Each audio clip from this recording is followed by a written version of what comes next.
Chapter 3 धातु और अधातु में ही हम लोग रासायनिक बंधन के आगे पढ़ना है। आयनिकों यौगिकों के गलनांक एवं क्वथनांक उच्च क्यों होते हैं? क्या प्रश्न है, आयनिक यौगिकों के गलनांक एवं क्वथनांक उच्च क्यों होते हैं?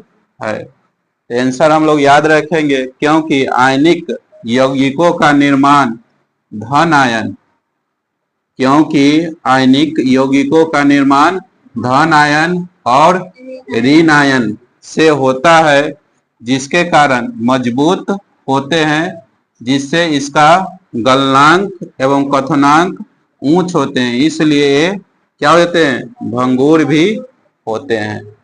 अगर हमको एग्जाम में आ जाए कि आयनिक यौगिक के गलनांक और क्वथनांक ऊंच क्यों होते हैं, तो इस डिफिनेशन को हमको याद करके वहां पर लिख कर आना होगा। तो याद कैसे करेंगे? तो क्योंकि आयनिक यौगिकों का निर्माण धन आयन और ऋण आयन से होता है, जिसके कारण ये मजबूत होते हैं, इसका गलनांक और क्वथनांक ऊंच होता है, और यह क्या होता है, भंगुर भी होते हैं। भंगुर करने का मतलब उसको अगर तोड़े तो क्या हो जाए, वो टूट जाए।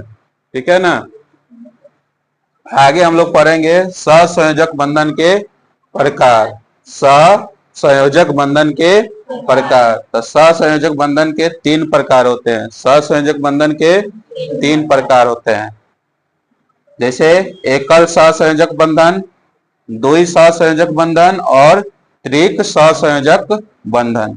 एकल सहसंयोजक बंधन, द्वि सहसंयोजक बंधन और त्रिक सहसंयोजक बंधन। अब हम लोग जानते हैं एकल सहसंयोजक बंधन के बारे में। किसके बारे में? एकल सहसंयोजक बंधन के बारे में। जब दो परमाणु के बीच एक एक इलेक्ट्रॉन की साझेदारी होता है, तो इस प्रकार के बंधन को क्या कहते हैं? एकल सहसंयोजक बंधन कहते हैं। जब दो परमाणु के बीच एक एक इलेक्ट्रॉन का क्या होगा, लेन देन साझेदारी होगा, उसे तो हम लोग क्या कहेंगे, एकल सहसंयोजक बंधन कहते हैं। जैसे देखिए हाइड्रोजन, तो हाइड्रोजन को हम लिख देंगे 2 बार, इसकी बाह्यतम कक्षा में एगो इलेक्ट्रॉन, हाइड्रोजन के बाह्यतम कक्षा में क्या एगो, हाइड्रोजन की परमाणु संख्या 1 होता है, उसकी बाह्यतम कक्षा में भी इलेक्ट्रॉन क्या एगो रहेगा, एगो। आयो हाइड्रोजन के बाह्यतम कक्षा में आई हाइड्रोजन को अष्टक पूरा करना है, तो एकरा से एगो इलेक्ट्रॉन क्या करेगा, लेगा। आई हाइड्रोजन वाला से एगो इलेक्ट्रॉन, एकरा अष्टक पूरा आई हाइड्रोजन को करना है, तो एकरा से एगो इलेक्ट्रॉन लेगा। तो इनमें कै वो इलेक्ट्रॉन की साझेदारी हो रहा है, ई एकरा दे रहा है, ई एकरा दे रहा है, तो एक एक इलेक्ट्रॉन की साझेदारी हो रहा है। कितना इलेक्ट्रॉन की साझेदारी हो रहा है, एक एक। इसीलिए हम इसको क्या बोलेंगे, एकल सहसंयोजक बंधन कहेगा। ऐसा दे देगा डायग्राम, आप पूछेगा कि कौन सा बंधन है, ऑप्शन में रहेगा एगो ई एकल, द्वि संयोजक और त्रिक संयोजक, एगो रहेगा इनमें से कोई नहीं। तो याद रखेंगे ऐसा डायग्राम में क्या होता है, एकल सहसंयोजक बंधन होता है। जैसे हम लोग ले Cl किसका, क्लोरीन का, Cl किसका, तो क्लोरीन है, तो क्लोरीन को भी 2 बार लिख दिए।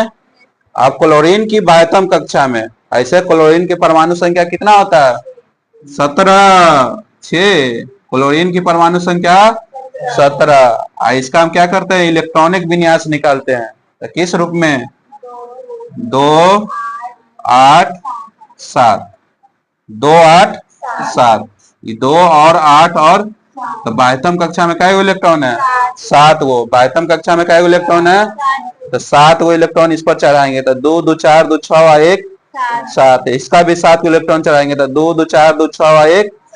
तो क्या करेगा, इसका अष्टक पूरा करना है क्लोरीन का, तो एकरा से एगो इलेक्ट्रॉन लेगा। एक अष्टक पूरा करना है, तो एकरा से एगो इलेक्ट्रॉन लेगा। तो यही हमारा क्या हो जाएगा, जब एक इलेक्ट्रॉन इसको दिया, एक इलेक्ट्रॉन इसको दिया, तो क्या गया, कितना इलेक्ट्रॉन की साझेदारी किया, एक इलेक्ट्रॉन की साझेदारी किया। कितना इलेक्ट्रॉन की साझेदारी किया, एक इलेक्ट्रॉन की साझेदारी किया। तो इसी तरह का और भी तरह का रहेगा, ये नहीं कि हम 2 दिए तो 2 हो गया, CH4 भी रहेगा, और सारा एग्जाम्पल हो सकता है। ठीक है, तो जहां देखेंगे कि एक एक इलेक्ट्रॉन की साझेदारी कर रहा है, तो वहां समझेंगे क्या है, वो एकल सहसंयोजक बंधन है। जैसे देख रहे हैं यहाँ पर एगो एकरा दे रहा है, एगो एकरा ले रहा है, एगो एकरा दे रहा है, एगो एकरा दे रहा है, तो ये क्या हो गया, एकल सहसंयोजक बंधन।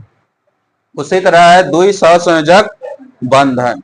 द्वि सहसंयोजक बंधन जब दो परमाणुओं के बीच, जब दो परमाणुओं के बीच, जब दो परमाणुओं के बीच, जब दो परमाणुओं के बीच दो दो इलेक्ट्रॉन के, आप कितना इलेक्ट्रॉन के, दो दो इलेक्ट्रॉन की साझेदारी हो, उसे हो तो इस प्रकार के बंधन को हम लोग क्या कहेंगे, द्वि सहसंयोजक बंधन कहेंगे। इतना सीधे याद रखेंगे, दो दो इलेक्ट्रॉन की साझेदारी होगा तो द्वि सहसंयोजक बंधन, एक एक इलेक्ट्रॉन की साझेदारी होगा तो एकल सहसंयोजक बंधन। तो द्वि वाला का एग्जांपल ले लीजिए, तो हम जानते हैं ऑक्सीजन, वो मतलब ऑक्सीजन, तो ऑक्सीजन की परमाणु संख्या कितना होता है, 8। वो ऑक्सीजन की परमाणु संख्या 8, यह परमाणु संख्या हो गया। इसका इलेक्ट्रॉनिक विन्यास निकालेंगे तो 2 और 6, तो ये क्या हो गया, बाह्यतम कक्षा में इलेक्ट्रॉन की संख्या। जो इधर रहेगा वो क्या होगा, बाह्यतम कक्षा में इलेक्ट्रॉन की संख्या। तो इस पे 6 को चढ़ाओ, तो 2 2 4 2 6 हो गया। फिर एकड़ों पर 6 होगा, 2 2 4 2। अब एक बार अष्टक पूरा करना है, तो अष्टक कब होता है, तो 2 और 8 के रूप में होता है ना।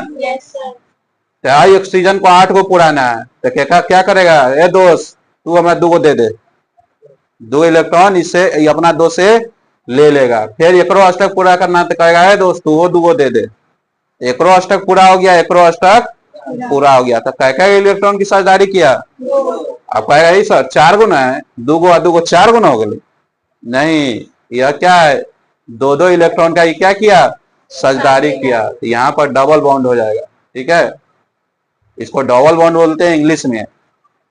अब है त्रिक सहसंयोजक बंधन। त्रिक सहसंयोजक बंधन जब दो परमाणुओं के बीच कितना, 3 इलेक्ट्रॉन की साझेदारी हो, कितना इलेक्ट्रॉन की साझेदारी हो, 3 इलेक्ट्रॉन की साझेदारी हो, तो इस प्रकार के बंधन को हम लोग क्या कहते हैं, त्रिक सहसंयोजक बंधन कहते हैं। जैसे N मतलब क्या हुआ, नाइट्रोजन, N मतलब नाइट्रोजन, नाइट्रोजन की परमाणु संख्या बोलो 7, नाइट्रोजन की परमाणु संख्या। अब इसका इलेक्ट्रॉनिक विन्यास निकालो, 2 और 5, 2 और पर काय इलेक्ट्रॉन होगा बाह्यतम कक्षा में नाइट्रोजन के 5 हो, तो देखिए 5 को डाले है, 3 गो इधर, एगो इधर आ, एगो, तो 3 गो और 2 गो क्या हो गया, यही न्यूट्रॉन नाइट्रोजन के 5 होगा, तो 1 गो 2 गो 3 गो 5 हो गया। अब ये क्या करेगा, ये अपना अष्टक पूरा करने के लिए कहेगा दोस्त 3 गो दे दे, एक अष्टक पूरा हो जाएगा। ये एकर कहेगा अष्टक पूरा करने के लिए कहेगा दोस्त तू 3 गो दे दे, मैं क्या इलेक्ट्रॉन दे रहा है, 3 गो दे रहा है, तो इसमें क्या हो जाएगा, ट्रिपल बॉन्ड हो जाएगा। इसी को हम लोग क्या बोलेंगे, त्रिक सहसंयोजक बंधन। पूरा समझ गया है। सहसंयोजक बंधन कितने प्रकार के, 3 प्रकार के। ऐसे जिंदगी में क्या वो बंधन होता है, शादी ब्याह होता था 7 फेरा, 7 बंधन, 7 जन्म के रिश्ता निभाना, एक ही जन्म में तो कहानी हिटे कर देता है, 7 जन्म तो दूर की बात है। शादी में अब क्या हो रहा है, एक ही जन्म में कहानी सबका हिट हो जा रहा है, 7 जन्म का दूर की बात है। लेकिन देखिए इसमें कैसे दोस्ती निभा रहा है सब, एकल संयोजक बंधन, द्वि सहसंयोजक बंधन और त्रिसहसंयोजक बंधन। यह अपना एकदम परफेक्ट बंधन निभा रहा है कि हम जो है, हमको जितना देना है तुमको देंगे उतना, जितना देना है उतना लेंगे। इससे केमिस्ट्री से हमको क्या सीख मिल रहा है, बंधन से, कि हम लोग को जिंदगी में भी वैसा अगर बंधन बन जा रहा है भविष्य में, तो उस बंधन को दुख हो, तकलीफ हो, दर्द हो, तो ये उस बंधन को निभाएंगे, ये नहीं कि गलत रास्ता अपनाएंगे। आज दुख है जिंदगी में, जिंदगी भर दुख नहीं रहता। आज न दुख है तो कल सुख 100% है। आज धूप है तो कल छांव जरूर आएगा। आज बारिश नहीं है तो जरूर बारिश आज न कल होगा। यह है ना नियम। बारिश के लिए लोग तरस रहा था कि ना, भी बारिश आया कि नहीं आया। अब ये जिंदगी में यही जो हम केमिस्ट्री पढ़ते हैं, तो इसका यूज कहाँ करेंगे, तो हम अपने जिंदगी में भी यूज कर सकते हैं।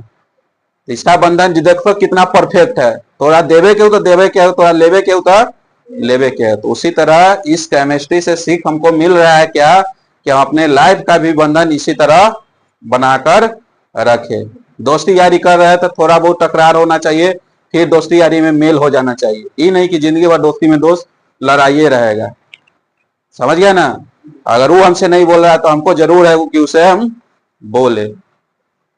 तो 10 दिन के 15 दिन के लिए मुंह खुला खुला रखेंगे, चल भाई कोई बात नहीं, 10 दिन ले 15 दिन मुंह खुला खुला, लेकिन उसके बाद चल लगे सहेली, चल लगे दोस्त, तो अपने कहेगा चल लो ऑटो के चल साथ। तो उसी तरह पढ़ाई है क्या, सबको मिलजुल कर अच्छे तरीके से अपना जिंदगी को पढ़ाई करना। चलिए उतारिए इसको।